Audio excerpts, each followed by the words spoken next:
Vale. Se informa de que esta clase realizada a través de medios electrónicos será grabada con el fin único y exclusivo de prestar un servicio para un mejor aprovechamiento del alumno.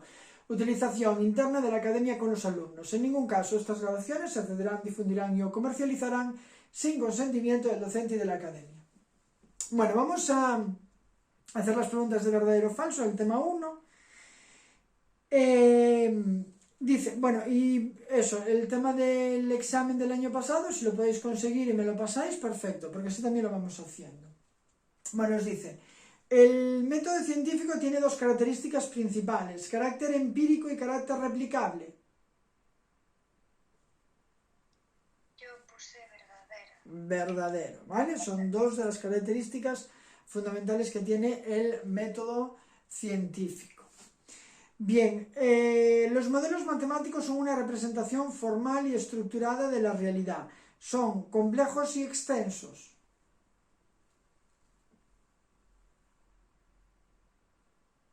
¿Qué os parece? Como tal, ¿no serían todos los modelos eso? ¿O son solo los matemáticos? Bueno, dentro de los matemáticos tenéis que tener en cuenta en todos, pero no te está diciendo que sea exclusivo, Lorena, de los matemáticos, ¿lo ves? ¿Vale? O sea, no te dice que es solo en los matemáticos. Pero de todos modos, ¿sería verdadera la afirmación en los matemáticos? Sí, a ver, yo puse que sí, pero... No. Acordaros, siempre vamos a intentar seguir el principio de parsimonia. Y el principio de parsimonia nos dice que vamos a intentar hacer los modelos lo más sencillos posibles. ¿Vale? Siempre que vamos a intentar explicar un fenómeno, lo vamos a intentar explicar de la forma lo más sencilla posible. Por lo tanto, sí que son una representación formal y estructurada de la realidad, pero son sencillos, lo más sencillos posibles. ¿Lo veis? Vale, si yo puedo explicar la variable satisfactoriamente, que no de forma perfecta, pero si la puedo explicar de forma satisfactoria, utilizando un modelo con dos variables, no voy a utilizar un modelo con 3 o con 4. ¿Entendéis lo que significa el principio de parsimonia? Sí. ¿Sí? Bien. Los modelos matemáticos únicamente explican propiedades y leyes de la realidad. ¿Qué os parece? Falso, ¿no? ¿Por qué? Porque yo creo que representa una probabilidad. Vale, y además, ¿cuál era una de las utilidades más importantes que tienen los modelos matemáticos? ¿Para qué los utilizamos? Para hacer predicciones. Sí. ¿No? Sí. Por lo tanto, ahí no está incluido. Por lo tanto, muy importante. ¿Lo veis? Sí. Bien. Existen 3 tipos de modelos: sincrónicos, analógicos y matemáticos.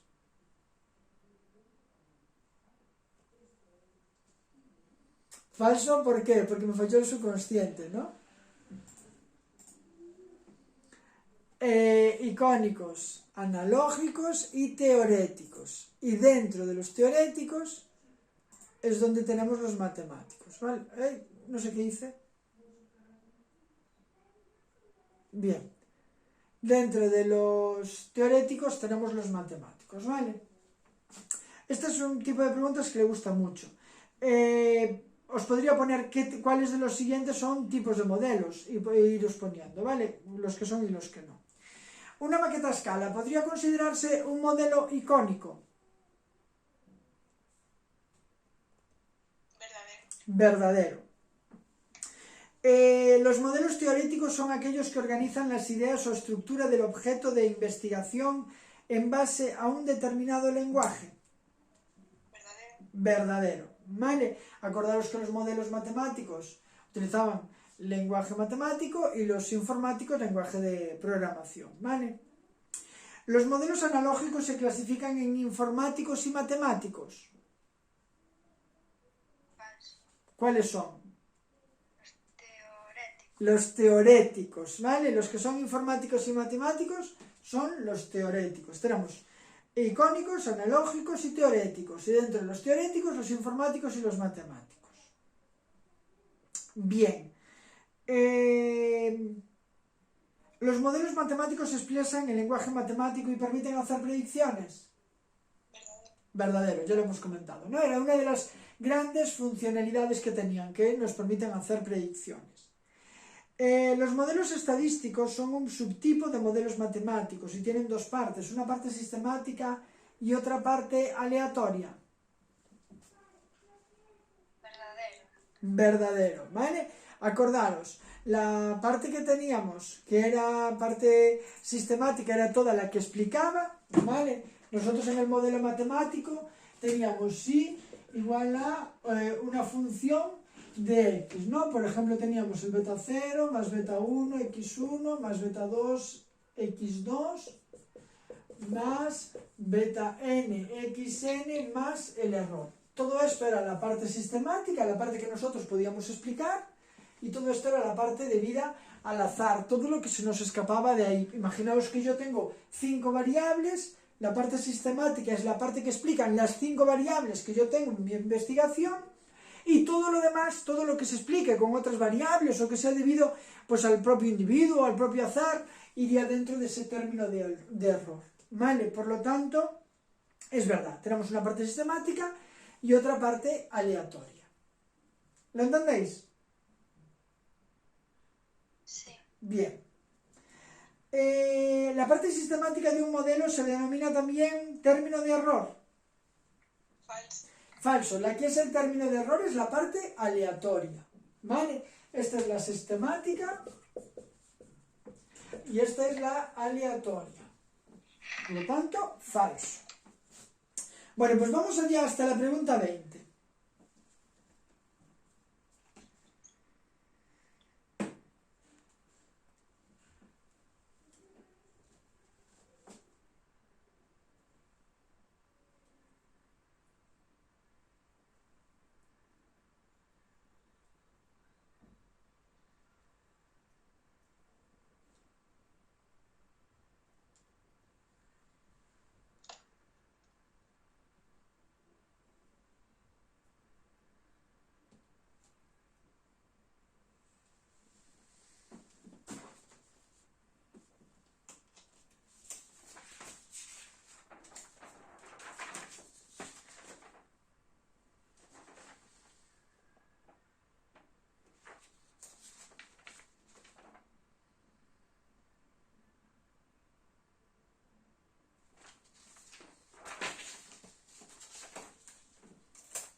Cuando acabéis de avisarme, ¿vale?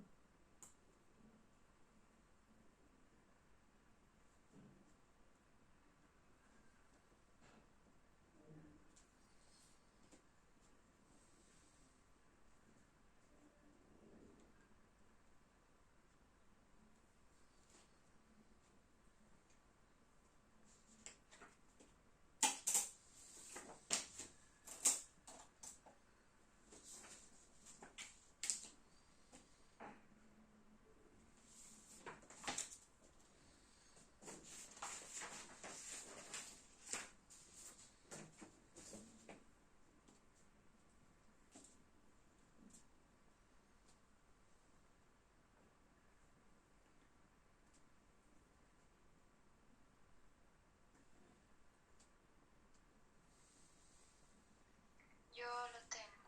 Hasta la 20, ¿eh? Sí.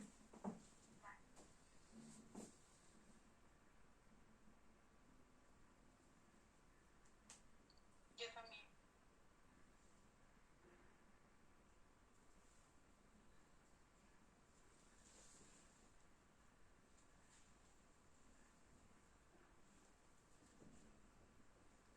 Vale, vamos allá. ¿Corregimos?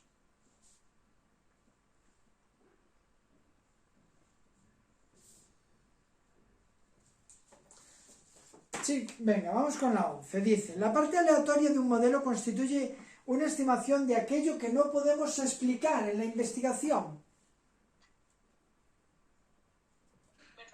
Verdadero.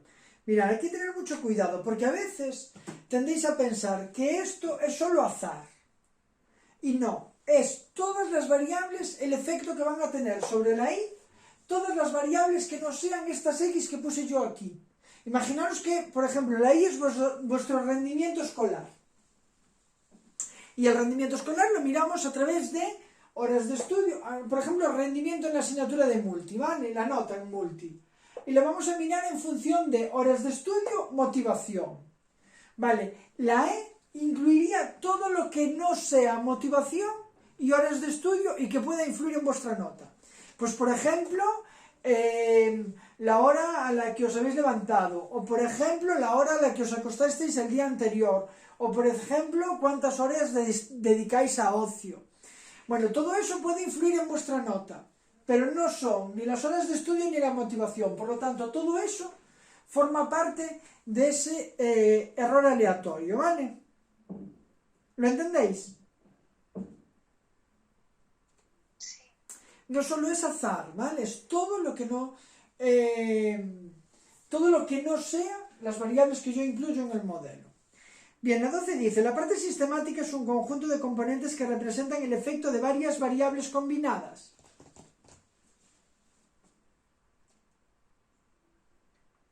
Yo tengo verdadero. Verdadero, ¿no? Aquí estamos combinando horas de estudio y motivación al mismo tiempo. Podría ser una sola, ¿vale? Pero en principio podemos incluir más de una. Vale, igual a beta 0 más beta 1 x1 más beta 2 x2 más c sería la expresión lineal general de un modelo estadístico. Verdadero. Lo tenéis tal cual en los apuntes, ¿vale? Es verdadero, es nuestra ecuación general. Bueno, yo aquí os puse el beta n xn, pero da igual. La idea es tener un término de desfase, que es el beta 0, tener varias b's con varias x y luego la e. Ese es el modelo general. Bien, B0, beta 0 equivale al peso e importancia específica de cada variable específica en el modelo. Falso. Beta 0 es el corrector de desfase, ¿vale? De desfase que hay, pues, por ejemplo, entre las unidades de medida, entre las x y la y, por ejemplo. ¿Vale? Fijaros que además os habla del peso específico de cada variable específica. Ahí a lo que estamos haciendo referencia es a esto. Cada variable va a tener su propia b, pero el B0 es la misma para todo el modelo, es una. ¿Veis que no puede ser una variable? Os habla del peso específico de cada variable específica. O sea, serían que contribuyen al error. Claro, estas serían las Bs. Lo que No, está... el cero sería como cada variable contribuye ¿Perdona? Que el B0 sería cómo cada variable contribuye al error. No. No, porque el error está aquí. No está en la B0. La B0 es algo que muchas veces, desde el punto de vista estadístico, no tiene ni mucho sentido, pero es algo que necesitamos. Fijaros que nosotros estamos con un modelo lineal, ¿vale? Entonces, el modelo lineal lo que va a hacer es, nosotros vamos a tener una nube de puntos. Entonces, el modelo lineal nos va a dar una línea recta que puede representar todos esos puntos. Por ejemplo, en este caso, el modelo lineal podría ser ese, ¿lo veis? Vale, si no tuviéramos B0, si no tuviéramos ese beta 0, el problema que tenemos es que alguien puso algo en el grupo.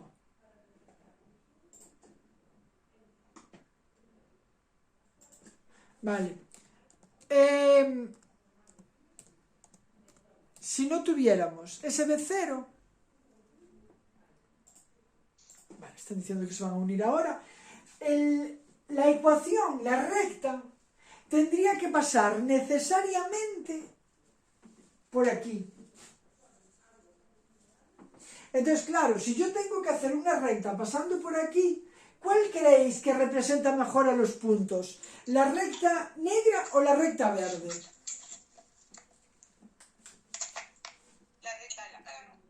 La recta verde, ¿no? Hola, Paula. Hola, buenas. Estamos con las preguntas del tema 1, estamos con la pregunta 14. Sí, estoy en ello. Vale. La B0 es la que me explica de dónde sale. Si B0 es 20, la ecuación sale de 20, la recta sale de 20. Vale. Entonces, para que realmente esa recta se limite bien a los puntos o represente bien esos puntos, necesito que no salga de 0. Si tuviéramos esto, todas las ecuaciones saldrían de aquí, del 0. Porque fijaros que si x es 0, x es 0, x es 0 y es 0. Saldríamos de aquí. Ahora, si x es 0, x es 0 y x es 0, y sería el B0, que sería este punto. Entonces, desde el punto de vista estadístico, a veces no tiene mucho sentido tener ahí ese 20, pero para poder hacer la ecuación, la recta, que se ajuste bien a los puntos, la necesitamos. ¿Lo entendéis? ¿Entendéis el sentido que tiene la B0? Bien. Y ahí, acordaros, en la pregunta 14 nos dice el peso de importancia específico de cada variable en el modelo. Eso me dice, esta beta me diría el peso que tiene esta X en el modelo. Esta beta me diría el peso que tiene esta X en el modelo. Esta beta me diría el peso que tiene esa X en el modelo. No puedo hablar, la beta 0 es la misma para todas las X. No es específica para cada X. ¿Lo entendéis? Que no tiene mucha lógica lo que nos dice ahí. Sí. Si nos pusiera beta 1, beta 2, beta n, ahí sí que sería correcta. Bien, en la 15 os dice, los componentes beta 1 y beta 2 son términos que sirven para corregir el desfase de escala entre valores o entre la parte explicativa y la parte explicada del modelo. Falso, es beta 0. Es falso, eso es el beta 0. Fijaros que en la 14 os dio la explicación de los beta 1, beta 2, beta n, y en la 15 os dio la explicación del beta 0. ¿Vale? Bien, en el modelo I igual a f de x más c, es este modelo que tengo yo aquí. I igual a f de x más c, esto es la f de x, es la parte del modelo que está en función de las x, más la parte aleatoria, ¿vale? Más la parte de error. Y es la parte explicativa o el objeto de investigación. Verdadero. Verdadero, ¿verdad? Chicas, os pillan siempre. Es el objeto de nuestra investigación, es lo que nosotros queremos investigar. Ahora ya decís, yo creo que sí, pero ya no sé qué decir, ¿no? Es lo que estáis pensando, seguramente. Bien, además de clase de multi, os leo la mente, ¿vale? Sí, es verdad. Es el objeto de explicación, es de investigación. Yo quiero explicar qué pasa con la y a partir de las x. Pero ojo, ¿es la parte explicativa o la parte explicada? La explicada, ¿no? ¿Vale? ¿Y qué dice en el enunciado? Ah, claro. Aquí nos dice explicada. La explicativa es todo esta. ¿Lo veis? Lo que me explica la I es todo esto. No la I. La I es la parte que yo explico, es la parte explicada. Tener mucho cuidado, porque alguien me decía, es que nos dijeron que Real en Multi solía ir como a pillar, ¿vale? Con las preguntas. Este tipo de preguntas le gustan mucho. Cuando las leemos de corrido, tendemos a decir, sí, es verdad, ras, y contestamos. Mucho cuidado, ¿vale? Con este tipo de preguntas. Bien, ¿lo entendéis? Bien. A la hora de construir un modelo, resulta importante introducir el mayor número de variables posibles. Falso. Acordaros, lo dije antes, vamos a intentar aplicar siempre el principio de parsimonia. Vamos a intentar explicar el modelo lo más sencillo posible. En caso de que no sea posible, entonces pues tendremos que complicarlo, tendremos que añadir más variables. Pero siempre vamos a introducir el modelo más sencillo, si puede ser lineal mejor, que no otros, que ya son más complicados, y cuantas menos variables introduzcamos, mejor. Principio de parsimonia. A la hora de diseñar un modelo debemos tender a escoger el modelo más complejo posible y si no es posible reducirlo a uno más simple. Falso. El proceso es justo al revés. Es decir, vamos a empezar por el más simple y si no, el modelo no es lo suficientemente bueno. O, ojo, es bueno pero mejoraría de forma importante complicándolo un poco. A lo mejor el hecho de que mejore nos lleva a que lo compliquemos un poco. Pero si mejora sustancialmente, porque mejora un poquito, no vamos a complicarlo. ¿Lo entendéis? De hecho lo veremos cuando veamos la regresión lineal o la regresión logística. Empezaremos con un modelo con una variable. A ese modelo con una variable veremos si es bueno. Si es bueno, miraremos qué pasa si introducimos otra que mejora y mejora lo suficiente. Entonces nos quedamos con dos en vez de con una. Y así hasta que deje de mejorar. O hasta que deje de mejorar lo suficiente. ¿Vale? Bien, por lo tanto es justo al revés, es falsa la 18. No es necesario que el problema sea formulado operativamente para comenzar una investigación. Falso. Acordaros, en diseños que nosotros en diseños trabajábamos con variables operativizadas y eso nos permitía operativizar tanto las hipótesis como el problema, ¿vale? Por lo tanto, trabajamos siempre con todo operativizado. Y en la 20, en las investigaciones experimentales, el investigador no provoca la aparición del fenómeno objeto de estudio. ¿Cuáles eran las experimentales? Falso. ¿Cuáles eran las experimentales? Por cierto, no sé si os lo comentó, os puede caer alguna pregunta de materias de estadística anteriores. Sí que es cierto que son las mínimas, pero os podría caer alguna, ¿vale? De diseños, de psicometría. En los experimentales, ¿cuáles eran? Los de laboratorio, ¿os acordáis? Bueno, ¿tenéis diseños aprobada?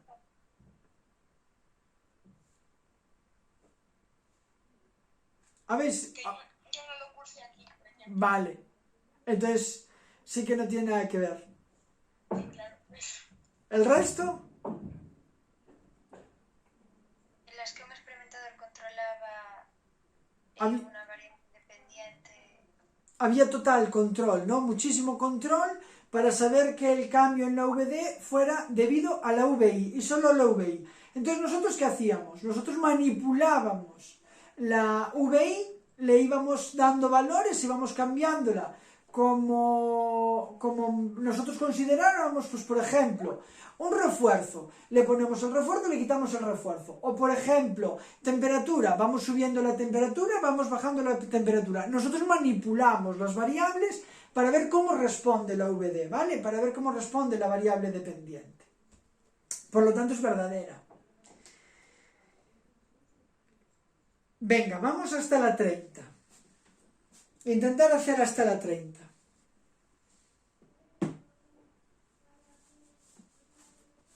Bueno, no sé si os va ayudando el hecho de ir haciendo las preguntas de tipo test. Sí, sí.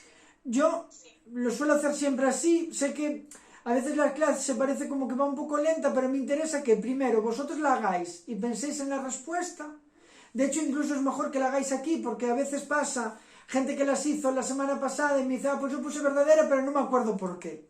Entonces, por eso es bueno que las vayáis haciendo y las vayamos comentando. A mí me interesa no solo que sepáis si es verdad o es mentira, porque para saber verdadero o falso y que la chapéis, os las puedo pasar yo con las V's, con las F's y ya está. A mí lo que me interesa es que entendáis por qué es verdadera, por qué es falsa. Si es falsa, qué tendría que pasar para que fuera verdadera. O si es verdadera, cómo me la podría complicar y cambiar. Entonces, por eso yo le voy dando vueltas a las preguntas para que os ayude a entenderlo. ¿Vale? Venga, vamos hasta la 30. Y avisadme cuando las tengáis.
Por cierto, yo os decía antes que 50 minutos para 70 preguntas era suficiente, pero claro, 50 minutos sería suficiente para verdadero o falso. Para tipo test de opciones es un pelín escaso. Teníais razón vosotros, ¿eh? Claro, por eso lo decía. Sí, sí, sí. A ver, un verdadero o falso normalmente es leer y vale, o es verdad o es mentira, es más o menos rápido. Pero un tipo test con opciones y sobre todo con opciones a pillar y que tenéis que ir con mucho cuidado, la verdad es que es muy, muy, muy justo el tiempo, ¿eh? Es que la gente se quejó mucho el año pasado de eso. Y además hay otra cosa, es una nota objetiva, es decir, o llegáis o no llegáis. Luego si hay muy malos resultados podría bajar el criterio, tal, vale, pero ahí ya dependeríais de él. No es como una pregunta corta que puede decir, bueno, pues se lo voy a dar por válido, se lo voy a puntuar un poco más o demás. Ahí en un tipo test o está o no está. Claro, yo sé de gente el año pasado que, por ejemplo, no hizo el trabajo, fue a las prácticas, pero no hizo el trabajo y suspendió con un 4,8, 4,9. Claro, claro, es que esa es la cuestión. Y un 4,8 es un suspenso. Sí.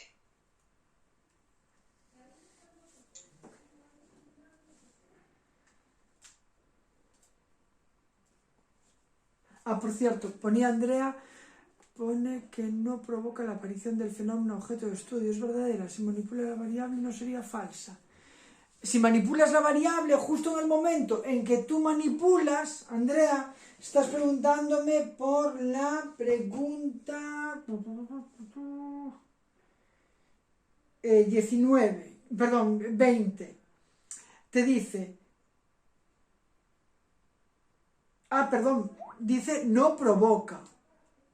Entonces, es falso. En las experimentales, nosotros provocamos, porque nosotros manipulamos. Es decir, yo manipulo la temperatura y veo cómo esa temperatura influye en el comportamiento. Imagínate, por ejemplo, en una caja de estudio una rata. Yo le voy manipulando la temperatura y veo cómo cambia el comportamiento de la rata. O le manipulo el color de la luz y veo cómo cambia el comportamiento de la rata. Entonces yo manipulo para ver cómo, para provocar el fenómeno que a mí me interesa. Pues por ejemplo, con las ratas y los colores. Si le pongo verde, que coma. Si le pongo rojo, que no coma. Entonces yo estoy provocando que aparezca o no aparezca la conducta de comer. ¿Vale? Entonces, es falso porque pone que no provoca. Y nosotros sí que lo provocamos. Al manipular, estamos provocando que aparezca ese fenómeno. ¿Sí? ¿Lo ves? Perfecto.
xa acabei. ¿El resto? Sí, yo también. Vale, vamos allá entonces. Venga, continuamos. Vale, creo que se acaba de unir alguien. No, soy yo, Paula, otra vez. Que es que se me fue y tuve que volver a entrar y no puse el nombre. Pero Vale, no te preocupes, Paula, sin problema, ¿vale? Perdón. Nada, no hay problema. Y por cierto, cuando sea así, el tema de entrar más tarde o salir antes, sin ningún tipo de problema, ¿vale? Aquí no estamos con la facultad, con lo cual tenéis libertad total y absoluta para entrar y salir cuando os dé la gana, ¿vale? De clase. Hombre, a ver, no, me refiero, no interfiere para nada en la clase que estéis entrando o saliendo, ¿vale? Muchas gracias. Entonces cada uno entra cuando puede y sale cuando puede, sin ningún problema. Después, como yo voy a subir la clase grabada, pues eso, lo que vimos antes o lo que veamos después, lo podéis ver sin ningún problema. Y siempre, eso ya, independientemente de que estéis en clase o no estéis en clase, cuando vosotros estéis viendo un vídeo y hay una cosa que no entiendo y acabó el vídeo y sigo sin entenderlo, pues por el grupo de WhatsApp me podéis hacer todas las preguntas que queráis. Y si es algo que a lo mejor pues requiere de una explicación y demás, pues en la próxima clase en directo me preguntáis. Muy importante, cuando estéis viendo los vídeos, cualquier duda que tengáis que la anotéis, porque muchas veces me pasa, es que tenía una duda cuando vi el vídeo, pero ahora no me acuerdo. Entonces, cuando tengáis dudas, las apuntáis o me las preguntáis en el momento y luego yo cuando pueda os las contesto, o si no, en la primera clase en directo que tengamos las resolvemos, ¿vale? Bien, 21. A la hora de interpretar los resultados se intenta aceptar o rechazar la hipótesis de trabajo.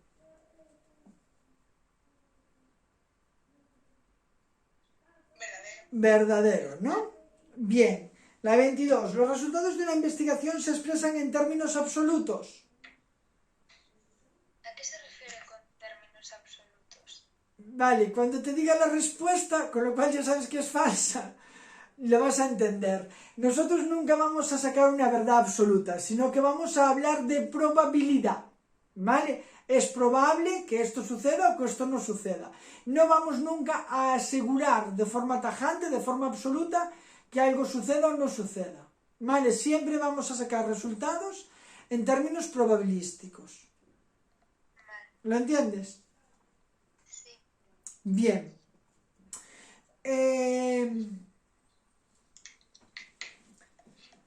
La validez externa está relacionada con la posibilidad de generalizar los resultados de un contexto a la población. Verdadera. ¿Tipos de validez que teníamos? Interna y externa. Interna y externa. ¿La interna cuál era? La que era hacer los resultados en laboratorio, que no se generalizaban. O en el test mismo, que veíamos en psicometría, que solo sabían para ese test en concreto. Vale. La validez interna... Generalizar a otros.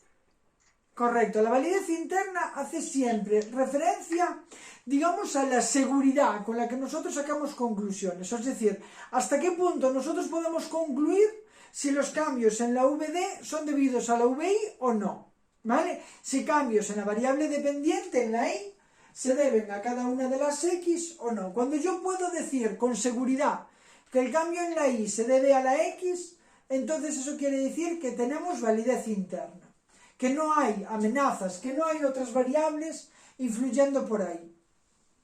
La validez externa es la que nos permitía generalizar, ¿vale? Y estudiabais en diseños que dentro de la validez externa teníamos validez de población, cuando podemos generalizar de nuestro grupo, del grupo con el que estamos trabajando, a la población en general. Teníamos la validez ecológica, cuando podíamos generalizar a otras situaciones o otros contextos, y teníamos la validez temporal, cuando podíamos generalizar a otros momentos temporales. Es decir, viendo lo que pasa hoy, yo saco conclusiones o generalizo lo que va a pasar en el futuro, ¿vale? En general, la validez externa nos habla siempre de generalizar los resultados, ¿vale? Por lo tanto, sería verdadera. Bien. Y la validez ecológica está relacionada con la posibilidad de generalizar los resultados a otros contenidos, otras variables, otras situaciones experimentales, otras muestras. Siempre que hablemos de otro contexto, de un contexto diferente, de algo diferente, validez ecológica. ¿vale? Es verdadera. Bien, la elaboración del informe comienza por el título y acaba con la relación de resultados obtenidos. Falso. ¿Por? Porque tiene que haber conclusiones también. Bueno, las conclusiones serían los resultados, ¿no? O podrían ser los resultados. Y la discusión. Vale, y si en vez de ponernos que acaba con la relación de resultados, nos pusiera que acaba con las conclusiones, ¿sería verdadero o sería falso? Pero faltan las referencias, ¿no? Correcto. Falta. Falta la bibliografía, faltan las referencias bibliográficas. ¿Vale? Sí, Alexandra. Sí, sí. Es la pregunta más chorra que nos podamos imaginar. Y es una pregunta en la que pilla un mogollón de peña. Porque es, bueno, la investigación empieza con el título y acaba con los resultados, ¿verdad? ¿Lo veis? Sí. Cuidado con eso. O sea, son las típicas preguntas. Luego veréis, cuando veamos exámenes, sí que es cierto que vamos a ver exámenes de otros años, verdadero o falso, pero ves que hay la típica pregunta chorra en la que cae todo Dios, que la repite año tras año tras año. Lo mismo pasa en diseños, ¿vale? Bien. Según el papel en la investigación, las variables se clasifican en cualitativas o cuantitativas. Falso también. ¿Por? Porque según el papel en la investigación eran dependientes, independientes. Y extrañas, ¿no? Podríamos tener también las variables extrañas por ahí. Bien, esto es según las características de los datos. Pueden ser quali, cuando los datos no son numéricos, o cuantitativas, cuando los datos sí que son numéricos. ¿Lo entendéis? Bien, según el nivel de medida, las variables pueden ser nominales, ordinales, de intervalo y de razón. Verdadero. Bien, las nominales representan cualidades, las ordinales expresan orden, lugar, y las de intervalo razón son las cuantitativas, las que adoptan valores. Las de intervalo, ¿cuáles eran? Había unas que el cero era un cero absoluto, un cero real, y había otras en las que no. ¿En cuáles el cero era absoluto, era real? Intervalo. Vale, siempre queda la duda, ¿vale? Siempre tenéis la duda de en cuál es el cero es cero. Cero quiere decir, cuando digo que el cero es absoluto, es quiere decir que el cero significa cero, significa nada, ¿vale? Entonces, por ejemplo, 0 grados de temperatura, ¿significa ausencia de temperatura? No, ese cero no es un cero absoluto. Pero 0 amigos, ¿implica ausencia de amigos? Sí, ese cero es real, ¿lo veis? Es absoluto. Vale, para que os ayude a memorizar. Bueno, yo tengo trucos de estos así muy de andar por casa, yo os los cuento y a quien le ayude, perfecto. Cuando el cero tiene razón, es decir, cuando el cero realmente es cero, la variable es de razón. ¿Vale? En las que el cero es absoluto, variables de razón. En las que el cero es algo arbitrario que se puso ahí por un tema de graduar la variable. Por ejemplo, la temperatura. De hecho, 0 grados no en todas las temperaturas significa, en grados Fahrenheit no es cero, no representa cero.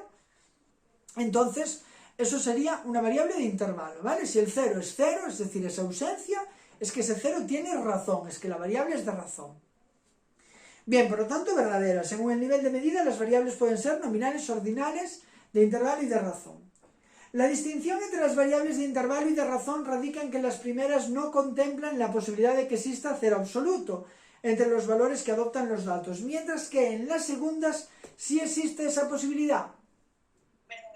Verdadero. En las de intervalo no hay cero absoluto, en las de razón sí que lo hay.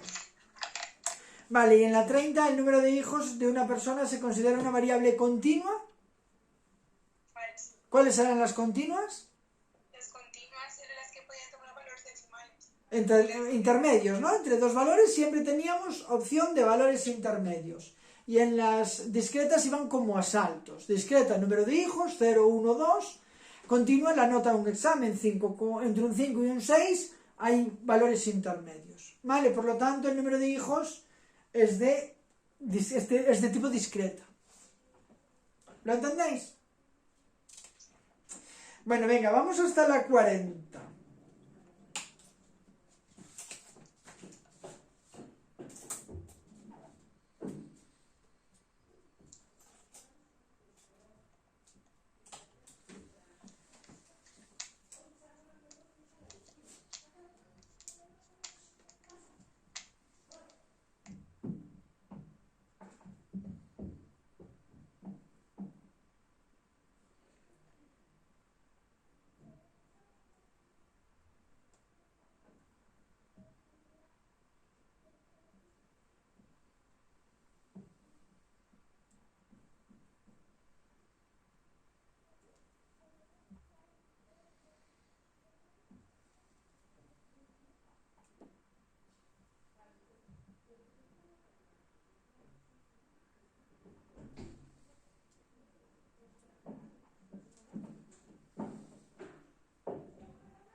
Avisadme cuando los tengáis, ¿vale?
Bueno, vamos allá entonces. Vamos corrigiendo.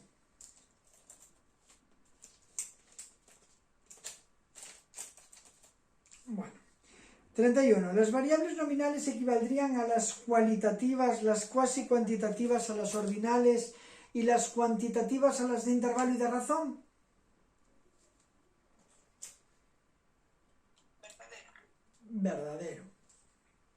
Las variables cuantitativas son de dos tipos, discretas y continuas.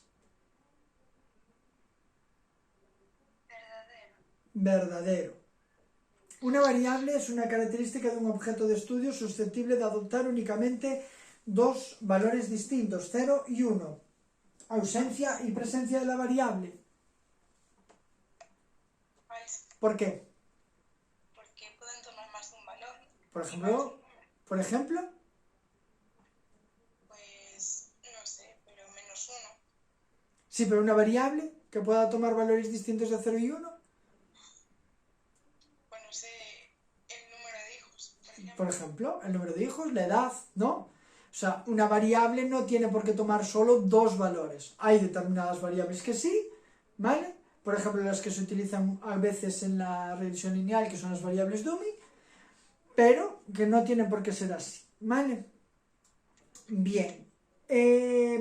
Las variables nominales expresan cualidad, pero también cantidad. Falso. Solo cualidad, ¿vale? Solo representan cualidad. Si representan cantidad, ya serían cuantitativas, ¿vale? En las variables de intervalo no hay un punto de origen en el cero. El cero es arbitrario. Verdadero, lo vimos antes. Bien, en los datos recogidos se ordenan en matrices, en filas. ¿Perdón? ¿Me preguntasteis algo? Vale. No. Los datos recogidos se ordenan en matrices, en filas los sujetos y en columnas las variables. Verdadero. Eso, los que habéis estudiado psicometría, pues lo tenéis fresco, ¿no? Nosotros teníamos nuestra matriz de datos, donde íbamos a ir poniendo todos los datos que teníamos, ¿vale?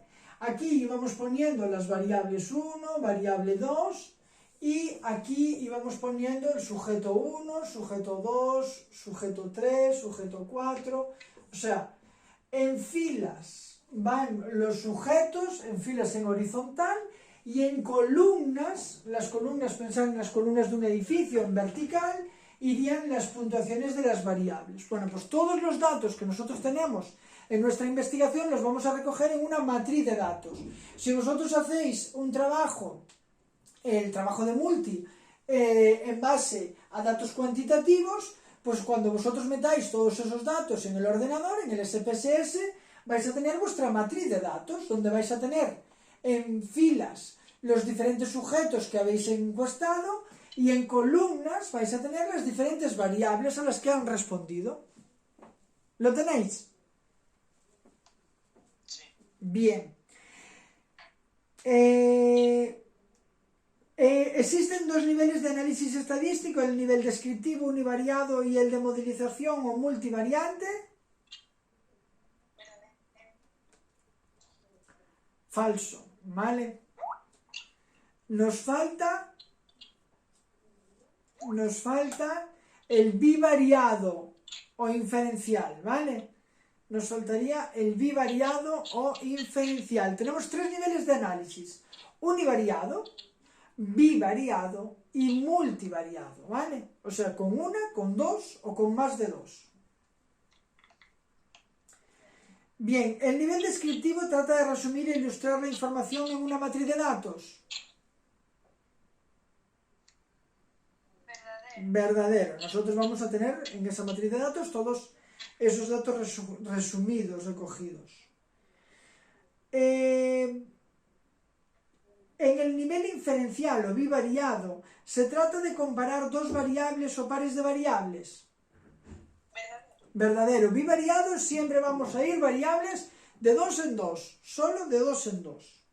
La modelización permite elaborar modelos explicativos y predictores, pero solo comparando variables de 2 en 2. Yo puse falso.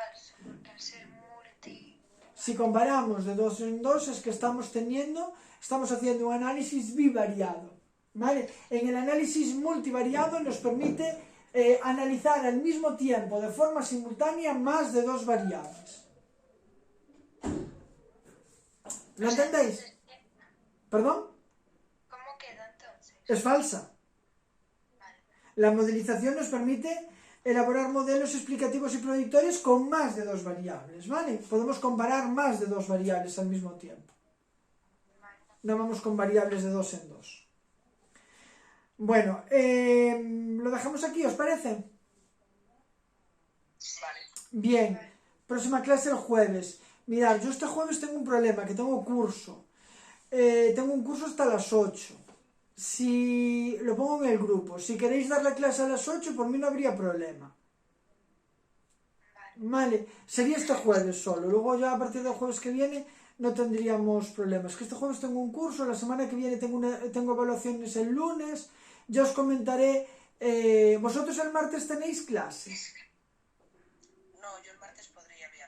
Vale, porque yo el martes no tengo clase, con lo cual el martes podría cambiar las clases del lunes para el martes. Es que el lunes tengo evaluaciones, entonces no podría dar las clases. Os lo pongo por el grupo y ya os comento, ¿vale?